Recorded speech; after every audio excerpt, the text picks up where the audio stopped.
BJP सांसद का SSP office पर कब्जा, बोले बंगला नहीं खाली करूंगा। प्रशासन हैरान, 6 बार लेटर देने के बाद भी नहीं माने सांसद। नमस्ते, मैं हूं आपके साथ सोनी और आप देख रहे हैं वयम छत्तीसगढ़। सरकारी बंगले पर कब्जा, नया नाम, नई नेम प्लेट, लेकिन पुराने नियमों का क्या? राजधानी रायपुर में एक अनोखी जिद पर फंसा प्रशासन। रायपुर के पॉज इलाके सिविल लाइन में स्थित बंगला नंबर B512, जिसे पहले बस्तरवाड़ा के नाम से जाना जाता था, अब विवादों के घेरे में आ गया है।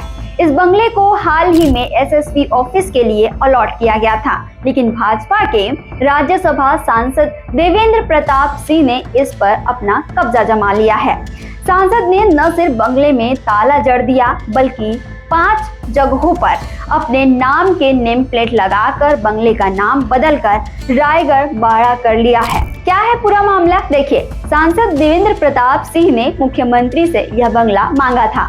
24 अगस्त 2024 को सीएम हाउस से एक नोट शीट भी इस संबंध में भेजी गई थी, लेकिन गृह विभाग ने बंगला एसएसपी ऑफिस के नाम अलॉट कर दिया था।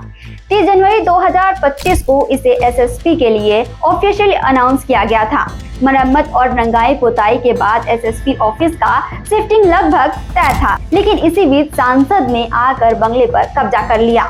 जब एसएसपी लाल उमेद सिंह ने इस पर आपत्ति जताई और सांसद से चर्चा की, तो उन्हें साफ जवाब मिला, मैं बंगला खाली नहीं करूंगा। सांसद ने दावा किया कि सीएम हाउस से उनके लिए सिफारिश की गई थी। गौर करने वाली बात यह है कि पीडब्ल्यूडी और जिला प्रशासन पिछले 2 साल से इस बंगले को एसएसपी ऑफिस में बदलने की प्रक्रिया में जुटे थे।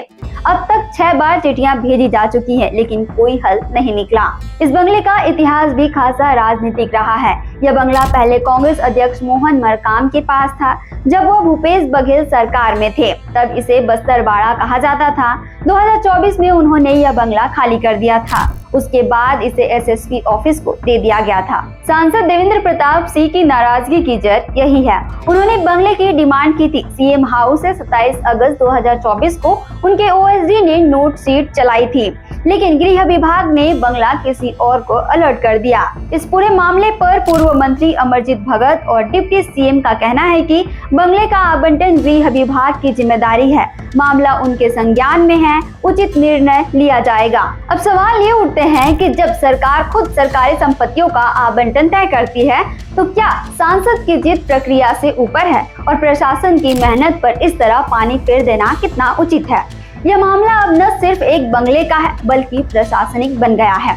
छत्तीसगढ़ से जुड़े और अपडेट्स के लिए आप देखते रहें वयम छत्तीसगढ़।